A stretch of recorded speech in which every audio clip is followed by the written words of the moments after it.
La temperatura se desplomó. Los pájaros caían muertos del cielo por el frío que hacía. Las tormentas gélidas se multiplicaron y nevó en julio. La Tierra se vio sumida en una era glacial. Fue una situación desastrosa. Pero no se trata de la glaciación de hace 15.000 años, cuando vivían los mamuts peludos. Se trata de una época distinta del frío cataclísmico que comenzó hace solo 7 siglos. Un periodo que se conoció como la Pequeña Edad de Hielo. Algunas personas murieron congeladas a principios de septiembre. Era un suceso extraordinario. De los siglos XIV a XIX, la Pequeña Edad de Hielo se cebó en la humanidad. Millones de personas fallecieron por la reacción en cadena que desató el frío en la civilización. Los sufrimientos fueron espeluznantes. Parecía que el clima conspiraba para destruir a la gente. ¿Podría repetirse de nuevo? Algunos de mis compañeros creen que podríamos caer en un periodo de brusco enfriamiento en cuestión de décadas. ¿Una nueva glaciación sembraría el caos? Resulta plausible que en esas condiciones se utilizasen armas nucleares. ¿Es el pasado una ventana que muestra nuestro futuro? ¿Cuál es la cruda y fría realidad de la gran glaciación más reciente de nuestra historia?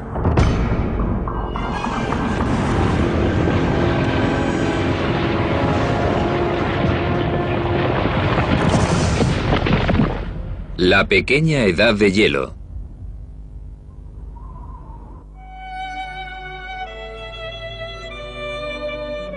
Para los amantes de la música, su sonido es inconfundible.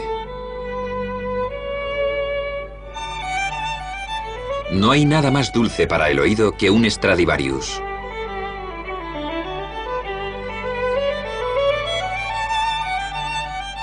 Este violín es uno de los 600 instrumentos que han sobrevivido hechos a mano hace 3 siglos por el artesano italiano Antonio Stradivari. Son famosos en el mundo entero por su exquisito sonido. Y si una nueva teoría es cierta, pueden ser uno de los pocos puntos positivos de la Pequeña Edad de Hielo. Es el último esfuerzo para resolver un antiguo misterio. ¿Cómo alcanzó Stradivari la virtual perfección? Existen muchas teorías e hipótesis sobre las cualidades tonales superiores de sus instrumentos. Una es que utilizaba un barniz secreto, pero los análisis científicos han sido incapaces de determinar nada especial sobre el barniz que empleaba Stradivari.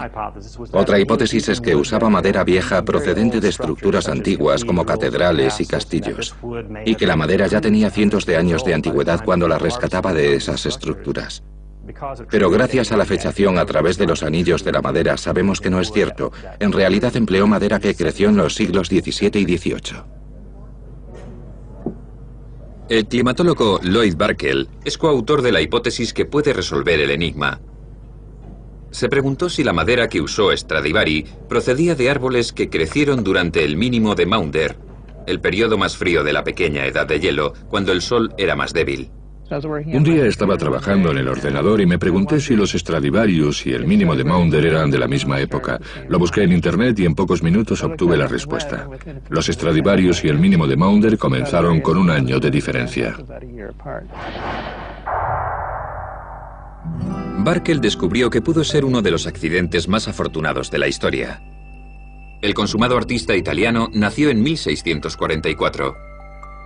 Y el mínimo de Maunder comenzó en 1645. El cenit de la habilidad de Stradivari coincidió con un breve e inusual periodo climático que produjo una madera única y más densa con propiedades acústicas ideales. Para desarrollar su teoría, Barkell contactó con el experto en anillos de la madera, Henry Grisino Mayer, de la Universidad de Tennessee. La primera vez que me contactó el Dr. Barkell pensé que cómo no se le había ocurrido a nadie antes. Me pareció que podía ser verdad, tenía mucho sentido. Los árboles, como las muestras de sedimento o de hielo, conservan valiosos datos climáticos. En periodos más cálidos, los árboles crecen más deprisa y añaden anillos más gruesos. En los años más frescos, el crecimiento es más lento y los anillos son más finos. Si la teoría de Barkel es cierta, los árboles de la época de Stradivari poseían algo más que información sobre el gélido clima. Obtuve datos de anillos de árboles de los Alpes en Europa. Luego analizamos esos datos y acabamos descubriendo que en la pequeña edad de hielo y sobre todo durante el mínimo de Maunder, los árboles crecieron especialmente despacio. De hecho, registraron el crecimiento más lento de los últimos 500, 600 o incluso 700 años. La madera de los árboles que crecen tan despacio tiene una densidad muy distinta de la de los árboles que crecen deprisa. Y hay que tener en cuenta que la resonancia de la madera depende de la menor anchura de sus anillos, de la anchura de las celdas que forman los anillos individuales, que en realidad actúan como cámaras de sonido. Esto apoyaría la hipótesis de que la menor anchura de los anillos contribuyó a la superior calidad del sonido de los instrumentos musicales fabricados en esa época. Barkel y Grisino Mayer creen que los Stradivarius deben su magia no solo a la época donde creció la madera, sino también al lugar. Los árboles de los Alpes italianos estaban enraizados en el suelo pobre a gran altitud, condiciones que fomentaban un crecimiento lento y denso incluso bajo un sol normal. La madera de los troncos de los árboles con los que Stradivari fabricó sus violines podía tener propiedades de resonancia superiores que se vieron realzadas por el mínimo de Maunder.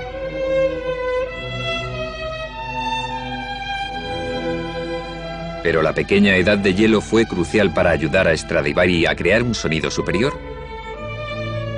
Algunos expertos opinan que no. Dicen que algunos de los renombrados violines tienen anillos de árbol anchos y que otros artesanos de la misma época fabricaron violines mediocres con la misma madera. Sin embargo, la intrigante teoría de Barkel y Grisino Mayer ha reavivado el interés en uno de los enigmas más importantes de la música.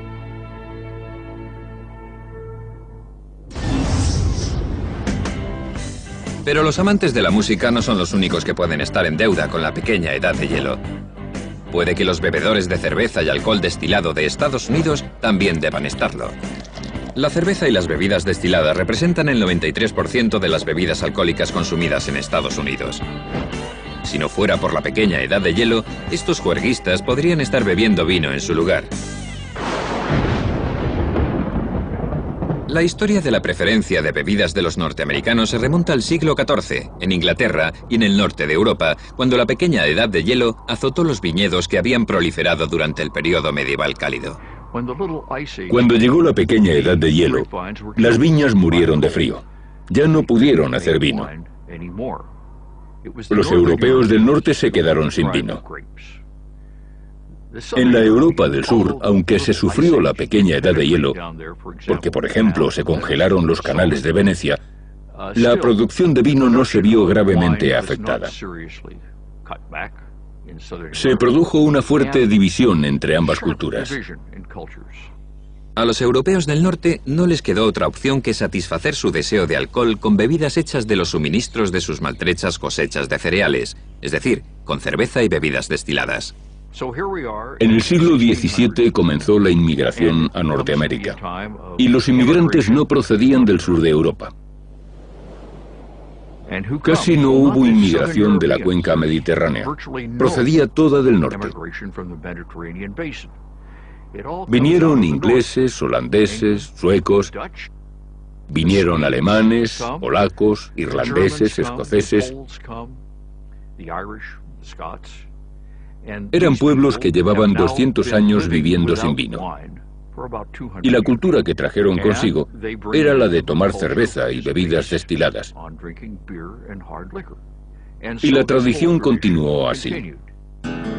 A los colonos norteamericanos les gustaba mucho la cerveza, aunque también el vino que se importaba de Europa.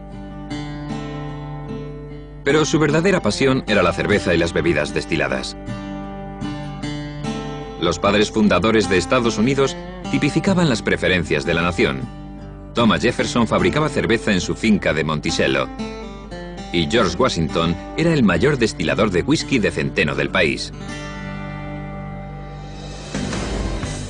Hoy los estadounidenses beben una media de 87 litros de cerveza anuales y unos 4 litros de bebidas destiladas, pero solo 7,5 litros de vino. El 11% de la población bebe el 88% del vino. Y la mayor parte de esa población vive en ambas costas. Pero el resto del país es básicamente una nación cervecera y de bebidas destiladas. Puede que la pequeña edad de hielo sea historia, pero sus efectos han sobrevivido a los siglos de las formas más insospechadas, porque somos el producto de nuestro clima.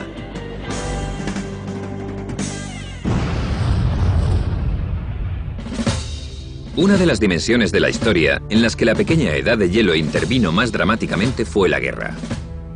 La victoria o la derrota a menudo dependían de la frigidez del clima.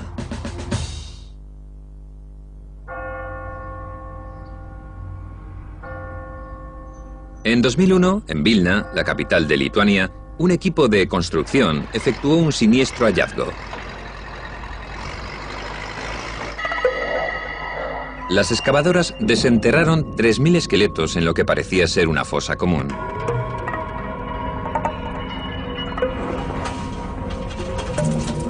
Los forenses determinaron que los cadáveres tenían casi unos 200 años. Eran soldados de Napoleón Bonaparte, víctimas de una de las aventuras militares más catastróficas de la historia y del clima extremo de la pequeña edad de hielo. A lo largo de esa época tan fría, el clima jugó un papel crucial en la guerra. Los generales sabían que los elementos podían ser su enemigo más formidable o su aliado. Napoleón aprendió la lección en otoño de 1812, tras invadir Rusia con un gigantesco ejército de 600.000 hombres.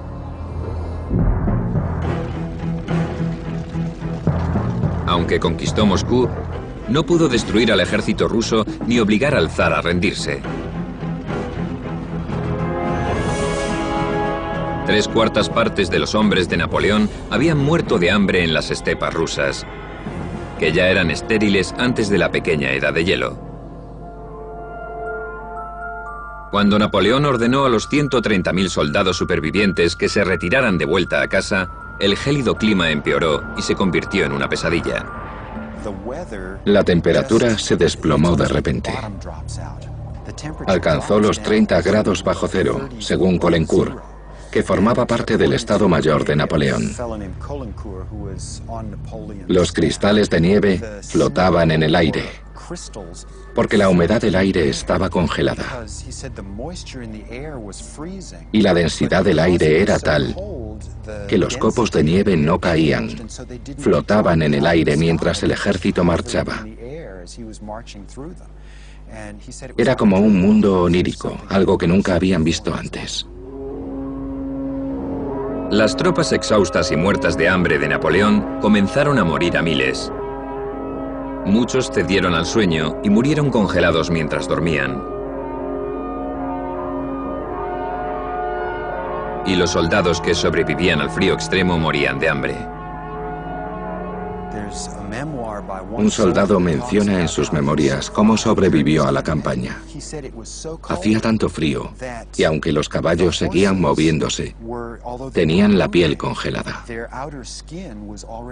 Y los soldados podían acercarse y cortar trozos de carne a los caballos que seguían tirando de los carros. Los caballos tenían los flancos tan fríos y entumecidos que no los sentían. Y cuando empezaban a sangrar, la sangre se congelaba y taponaba la herida, y el caballo continuaba caminando. 40.000 soldados medio muertos, una pequeña fracción del ejército invasor original de 600.000 hombres, llegaron a la ciudad de Vilna. En la ciudad, en la que no había comida, varios miles más murieron de hambre. Y otros miles murieron de gangrena y tifus en los hospitales de campaña. Los soldados más fuertes echaban de las casas atestadas a los más débiles para que murieran congelados ante las puertas. Las cifras oscilan, pero se estima que solo unos 5.000 de los 40.000 soldados que llegaron a Vilna salieron vivos de la ciudad.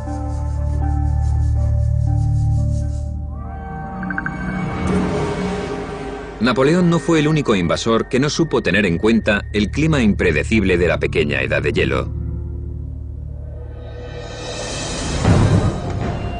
En 1588, la malograda Armada Invencible intentó invadir Inglaterra. Los 130 barcos de la Guerra de la Armada se enfrentaron a 197 barcos ingleses en el Canal de la Mancha. La Armada tenía cañones más potentes, pero los ingleses tenían barcos más maniobrables. 5 días después la batalla estaba empatada. Entonces los ingleses lanzaron 6 barcos en llamas contra la Armada y dispersaron la flota. La Armada se retiró, pero se encontró con que los ingleses bloqueaban la ruta de vuelta a España. La única opción realista que les quedó fue rodear las islas británicas y regresar a España para lanzar una segunda invasión en 1589. En ese momento, los españoles solo habían perdido 6 o 7 barcos, como mucho, de los 130 que tenían. Era una opción completamente posible. Pero el viaje de regreso fue una odisea de proporciones trágicas. La Armada Invencible se encontró con 2 fuertes sistemas de bajas presiones. Y en el Canal de la Mancha, los sistemas de bajas presiones pueden ser muy extremos. Los vientos eran de fuerza huracanada. Se enfrentaron a olas de entre 7 y 10 metros, olas como montañas. Y para colmo de males, la temperatura se desplomó. Cayó bajo cero, aunque solo era a principios de septiembre. Algunos hombres murieron congelados a principios de septiembre. Era un suceso extraordinario. La mar arbolada barría a los españoles de la cubierta y los arrojaba a las aguas heladas del Mar del Norte. Un barco tras otro se estrelló en las costas rocosas de Escocia e Irlanda. Cientos de cadáveres quedaron varados en las playas. En total, murieron 21.000 españoles. La tormenta destruyó 56 barcos de la Armada. Y la mayor parte de los que consiguieron regresar a España estaban en tan mal estado que fueron desmantelados para aprovechar la madera. Para Inglaterra, la derrota de la Armada Invencible fue un gran triunfo que se conmemora desde entonces. Sin embargo, casi todas las pérdidas españolas se debieron al mal tiempo, y los ingleses lo saben. En una de las medallas que se acuñaron para conmemorar la victoria, la reina Isabel inscribió lo siguiente: Dios sopló y dispersó al enemigo.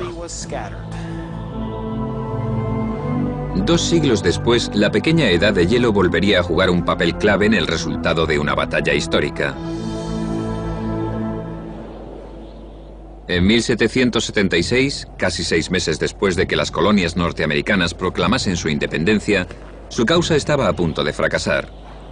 George Washington y su maltrecho ejército continental habían perdido Nueva York a manos británicas y habían huido a Pensilvania. Parecía que la revolución iba a fracasar. Washington sabía que si no conseguía una victoria dramática antes de fin de año, había muchas posibilidades de que su ejército se derritiera como la nieve en primavera. En Nochevieja, Washington ordenó un ataque sorpresa desde el otro lado del río Delaware contra los mercenarios de Hesse británicos de Trenton, en Nueva Jersey. Pero la pequeña edad de hielo amenazó con destruir sus posibilidades de victoria. A lo largo de la pequeña edad de hielo, a diferencia de ahora, el río Delaware se congelaba a menudo. Según los historiadores, el famoso cuadro de Emmanuel Leutze refleja la realidad. Excepcionalmente, esa imagen romántica resulta ser cierta. En aquella época el río Delaware se congelaba. Tenía trozos de hielo flotando. Es algo que ahora casi nunca ocurre. Ahora en esa latitud nunca hace tanto frío para que el río Delaware se congele en Navidad. El cuadro de Lutz refleja la realidad, porque representa el hielo como una amenaza física. Algunos soldados informaron de que se había formado hielo en los cascos de los barcos. Hacía tanto frío que el hielo se pegaba a los cascos. El resultado fue que el hielo del río estuvo a punto de hacer fracasar la expedición. Los estadounidenses tardaron 9 largas horas en cruzar el río. Washington creyó que el retraso arruinaría su estrategia de sorprender al enemigo. Dos soldados murieron congelados camino de Trenton. Pero el ataque de Navidad cogió por sorpresa a los mercenarios de Hesse y cambió el rumbo de la independencia. Las tropas de George Washington ganaron la batalla de Trenton porque ganaron la guerra contra el clima. La victoria sobre el clima proporcionó a los estadounidenses una sensación de esperanza, de posibilidad, una sensación de que, mediante sacrificios similares, podrían ganar esa guerra. Cuando Estados Unidos obtuvo su independencia, la pequeña edad de hielo se encontraba en su último siglo. Pero todavía faltaba para ocurrir el famoso año sin verano.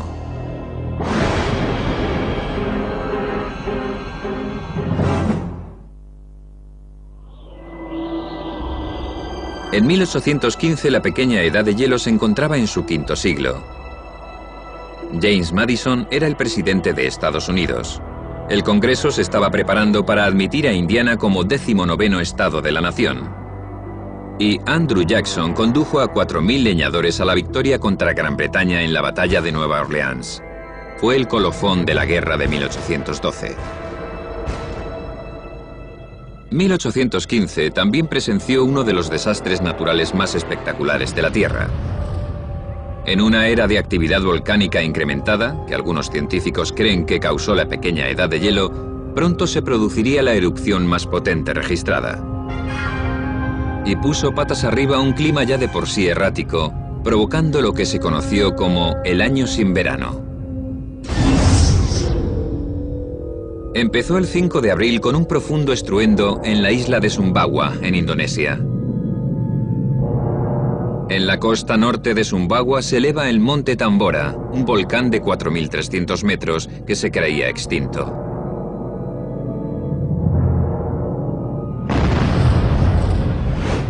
El 11 de abril, el monte Tambora estalló. Los 1.100 metros de la parte superior del volcán salieron disparados hacia el cielo y lanzaron 160 kilómetros cúbicos de escombros a la atmósfera. Esto es la erupción cataclísmica del monte St. Helens, de 2.500 metros en 1980. El Tambora produjo 100 veces más ceniza. Estamos hablando de algo que hace que la erupción del monte St. Helens en 1980 parezca un simple petardo. En unos instantes murieron los 70.000 habitantes de la isla y las islas vecinas, y la cifra se incrementó a 90.000 poco después. Una gran cantidad de ceniza fue lanzada a la atmósfera, a una altura muy superior al nivel donde se forma el clima, a unos 25 kilómetros de alto. La potencia explosiva de un volcán no es lo que influye sobre el cambio del clima, es la cantidad de azufre que lanza a la estratosfera. El gas de dióxido de azufre reacciona con el vapor de agua y forma pequeñas gotas de ácido sulfúrico que reflejan la luz del sol y la reenvían al espacio refrescando la superficie de la Tierra. Pasaron meses antes de que los efectos de la erupción del monte Tambora se sintieran sobre el clima de la Tierra. La primera señal extraña de que algo pasaba en la atmósfera fue la nevada que se produjo en el invierno de 1815 a 1816. En Hungría, un lugar donde suele nevar, se fijaron en que la nieve era marrón y les pareció muy raro. Y en Apulia, al sur de Italia, donde no suele nevar, cayó nieve roja. La nieve de colores fue el peculiar resultado de la mezcla de las cenizas del Tambora con el vapor de agua de lo alto de la atmósfera terrestre. Cuando llegó el verano de 1816, el pleno impacto de la erupción de Tambora se hizo sentir entre los desprevenidos europeos. Existen relatos de una niebla polvorienta que flotaba en el cielo un día tras otro y de una lluvia fría y monótona. Hacía el tiempo más desapacible posible, pero era verano. Fue lo que pasó en el norte de Europa. En 1816, los europeos todavía se estaban recuperando de las guerras napoleónicas y dependían de unos recursos agrícolas limitados. El clima ártico arrasó las cosechas del continente. Las masas comenzaron a morir de hambre. Los que sobrevivieron estaban mucho más debilitados por la falta de comida y las enfermedades se propagaron. Hubo un gran brote de tifus que asoló Irlanda. 100.000 personas murieron de tifus y todo está directamente relacionado con el año sin verano.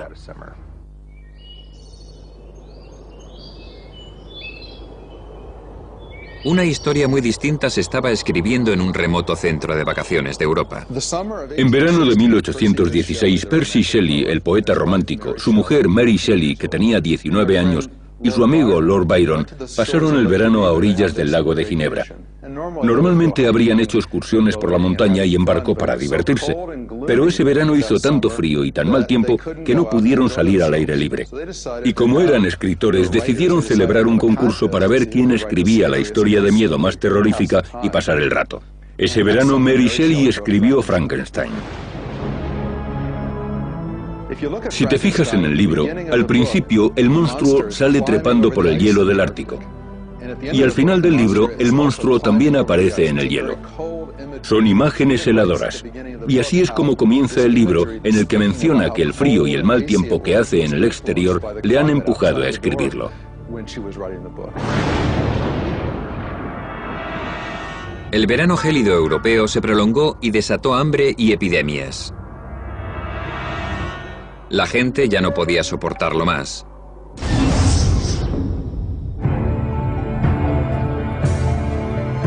En Francia, la muchedumbre atacaba los cargamentos de cereales camino del mercado. En Inglaterra, los muertos de hambre llevaban carteles que decían pan o sangre y saqueaban una ciudad tras otra. En Suiza, los aldeanos desesperados confiscaban los cargamentos de cereal de Rusia en la frontera. Los gobiernos europeos no estaban equipados para proporcionar la comida y la asistencia que exigía la gente. Decenas de miles de personas murieron de hambre. Muchos huyeron de Europa con la esperanza de rehacer su vida en América. Al otro lado del Atlántico, sin embargo, la gélida influencia del Tambora también se había cernido con ferocidad sobre Estados Unidos. En junio, 14 meses después de la erupción, los cielos de Nueva Inglaterra se tornaron fríos como el hielo. Las temperaturas cayeron bajo cero y nevó durante 5 días en todo el nordeste. La gente se quedó abrumada. Normalmente nunca nevaba en junio. Había tormentas de lluvia, pero nunca nieve. La gente se quedó impresionada y escribió en sus diarios lo raro que era el tiempo que hacía. Siguió nevando esporádicamente durante julio y agosto. En los lagos de Vermont se formó hielo. Témpanos de 30 centímetros colgaban de los aleros de las casas y cientos de ovejas recién esquiladas murieron de frío. Cada ola de frío destruyó cientos de cosechas. El 75% del maíz de Estados Unidos quedó destruido. En todo el nordeste se produjo escasez de comida y los precios de los productos agrícolas se dispararon. Los pájaros caían muertos del cielo por el frío que hacía. Fue devastador para los granjeros. No pudieron recuperarse de ello. Era algo inaudito. La gente empezó a decir que ese año era el 1810 y muertos de frío, o el año sin verano. En Europa, el año sin verano empujó a los gobiernos a desarrollar políticas de asistencia en casos de emergencia. En Estados Unidos sirvió para crecer hacia el oeste. En el verano de 1816 las cosas estaban tan mal en Nueva Inglaterra que mucha gente acabó rindiéndose. Emigraron desde Nueva Inglaterra hacia el oeste. Y no tenían ni idea de que se veían forzados a ello porque 1 año y medio antes un volcán había entrado en erupción en la otra punta del mundo. 4 décadas después del año sin verano, hacia 1850, la pequeña edad de hielo finalizó abruptamente. El cambio dramático tuvo lugar a lo largo de tan solo 1 década.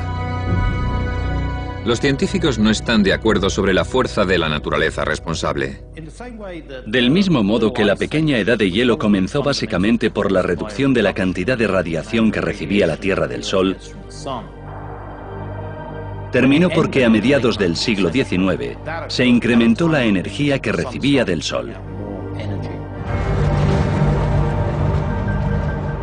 La pequeña edad de hielo terminó porque se redujo el número de erupciones volcánicas, pero también por la industrialización, la polución antropogénica y los gases del efecto invernadero. El final de la pequeña edad de hielo creo que estuvo causado por lo mismo que acabó con los 10 ciclos anteriores, la fluctuación natural del océano. Algunos científicos creen que la fuerza de las corrientes oceánicas, el potente flujo que transporta el calor a las latitudes del norte, oscila. Su teoría es que el ciclo más reciente de corrientes débiles causó la pequeña edad de hielo, y que el ciclo de corrientes más fuertes, que aún sigue vigente, acabó con ella. Pero las fuerzas que causaron la pequeña edad de hielo son inciertas. Aún hay muchas preguntas sin responder. ¿Se producirá otra edad de hielo? ¿Cuándo? ¿Y qué efectos devastadores tendrá para la humanidad? Un informe reciente encargado por el Pentágono puede contener una previsión alarmante sobre nuestro futuro.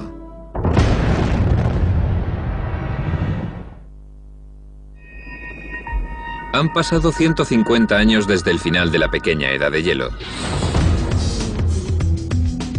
Tanto el clima como la humanidad se han transformado. El mundo frío y agrícola de 1.000 millones de habitantes es ahora un planeta cálido e industrial con más de 6.000 millones de personas. Las temperaturas globales están ascendiendo más rápido que en los últimos 1000 años. Según el Panel Intergubernamental sobre Cambios Climáticos de las Naciones Unidas, los termómetros habrán subido 5,5 grados a finales de siglo. Casi todos los climatólogos están de acuerdo en que el rápido calentamiento actual es obra del hombre. Décadas de combustión de carbón, gas y petróleo han sobrecargado la atmósfera con dióxido de carbono. El dióxido de carbono atrapa el calor del Sol, que de lo contrario irradiaría hacia el espacio provocando el llamado efecto invernadero.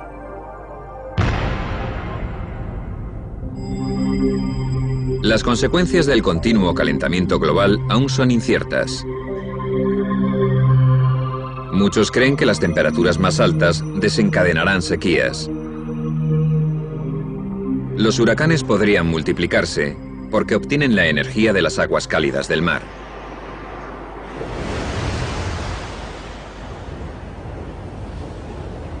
Y podrían aumentar las inundaciones debido a la subida del nivel del mar, causada por el deshielo de los casquetes polares. Pero por catastróficas que parezcan estas situaciones, algunos científicos creen que el calentamiento global podría producir el efecto más desastroso de todos, una edad de hielo.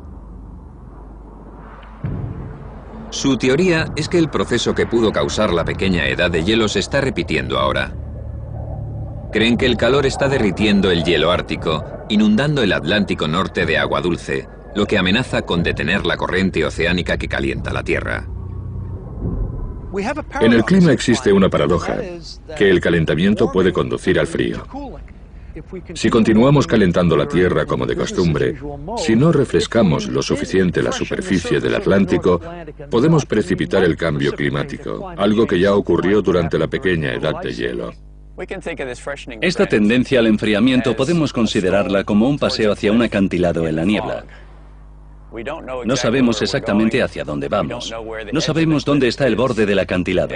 Y algunos de mis compañeros creen que podríamos entrar en una era de brusco enfriamiento en cuestión de décadas.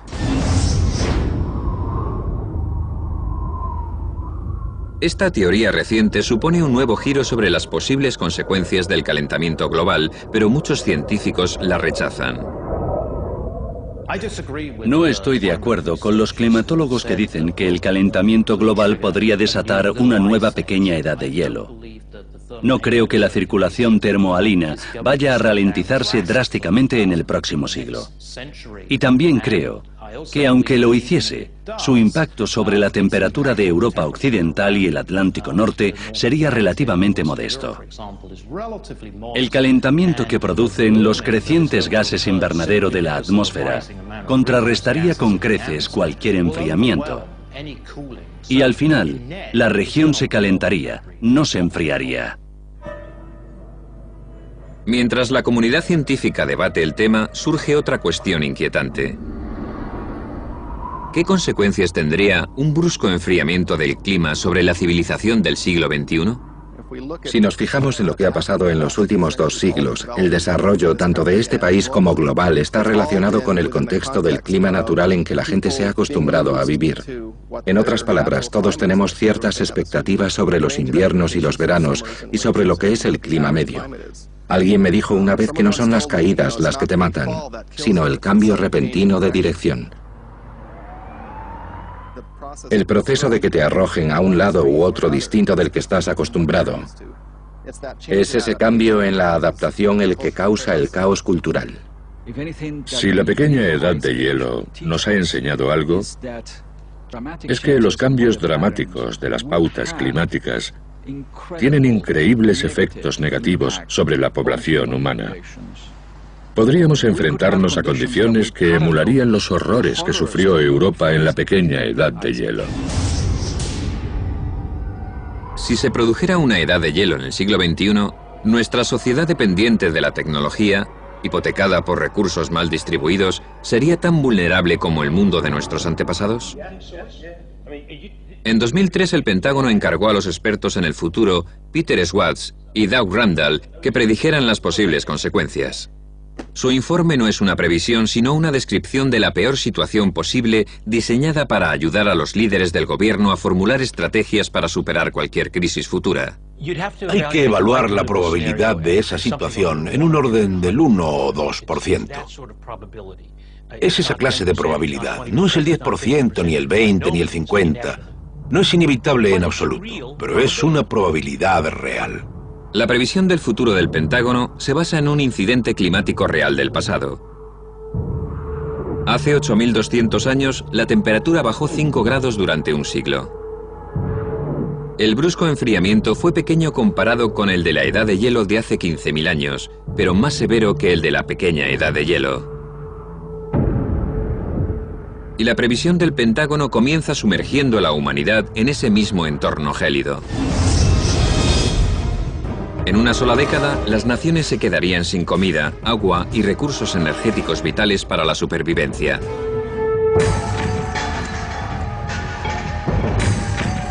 En Europa surgirían conflictos entre países vecinos por el acceso a los ríos compartidos y las reservas de petróleo.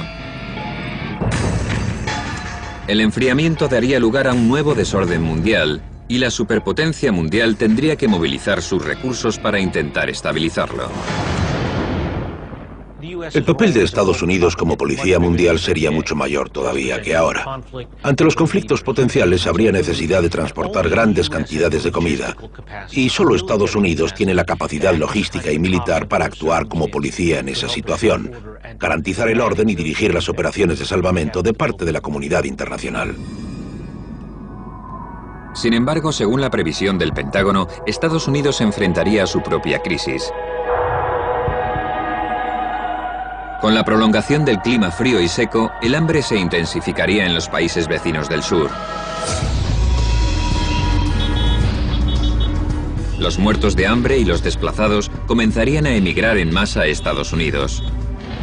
Hay que imaginarse que llegarían decenas de miles, cientos de miles e incluso millones de refugiados de la zona del Caribe y de Centroamérica. Pero lo raro es que también podría ocurrir al revés, que la gente del sudoeste de Estados Unidos emigrase hacia el sur. Las condiciones de los estados del sudoeste de Estados Unidos podrían ser tan malas como para empujar a su población a México o a Centroamérica. Es difícil de predecir, así que la cuestión de la transparencia y polaridad de nuestras fronteras será un tema muy importante. Uno de los factores más volátiles de la previsión del Pentágono es China. Allí el frío podría desatar hambrunas que matarían a millones de personas y agotaría el suministro de energía de la nación. Se produciría una guerra civil en el país más poblado de la Tierra. Al mismo tiempo, el ejército chino amenazaría con invadir Rusia para apoderarse de sus ricas reservas de gas natural. Y su armada se enfrentaría a la marina estadounidense en el Golfo Pérsico para acceder al petróleo de Arabia Saudí.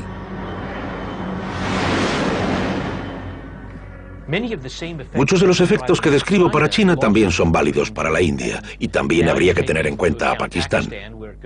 Por lo tanto, de repente sería como una conjura de tres potencias con armamento nuclear que lucharían por los accesos compartidos al suministro de agua, comida y energía. Tendríamos todos los ingredientes para un grave conflicto armado. Resulta plausible que en esas condiciones se utilizasen armas nucleares. ¿Una edad de hielo en el siglo XXI podría desatar esa apocalíptica cadena de acontecimientos? Los críticos del informe del Pentágono lo califican de fantasía alarmista. Otros afirman que contiene demasiados temas profundos para ser ignorados. Si no estamos preparados para esa situación, se incrementa la probabilidad del conflicto. Es lo que más me preocupa. Creo que lo más importante es seguir investigando más, porque necesitamos comprender la dinámica del cambio climático abrupto. Necesitamos mejores datos, modelos mucho mejores y más apoyo a la investigación. Y luego es necesario que haya un debate agresivo entre las comunidades científica y política sobre la urgencia de esa prioridad.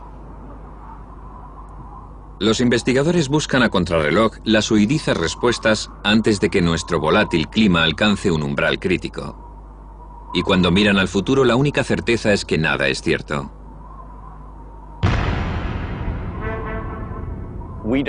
No sabemos si en el Atlántico Norte se producirá un gran calentamiento o un enfriamiento. Los modelos contienen muchas incertidumbres. La incertidumbre del tema del clima es tremenda. Y nos conviene ser mucho más precavidos con cómo tratamos el sistema climático de nuestro planeta. Cuando consideramos lo que pasará en el futuro como resultado de los incrementos de las emisiones de gases invernadero, en realidad no sabemos lo que va a pasar. Es como golpear una campana con un martillo muy pequeño, que sería la pequeña edad de hielo. Y ahora estamos con un mazo enorme en la mano, preparados para golpear la campana pensando cómo sonará. El clima está ligado a una bestia furiosa enorme, y nosotros la estamos azuzando con un palo. La verdad es que creo que no hay nadie que sepa cuándo vamos a cruzar ese umbral. Y me pregunto, ¿cuánto tiempo estaremos dispuestos a jugar a este juego con el sistema climático? ¿Cuánto riesgo estamos dispuestos a asumir? Hace no tanto, la pequeña edad de hielo obligó a la civilización a cruzar un umbral con consecuencias devastadoras.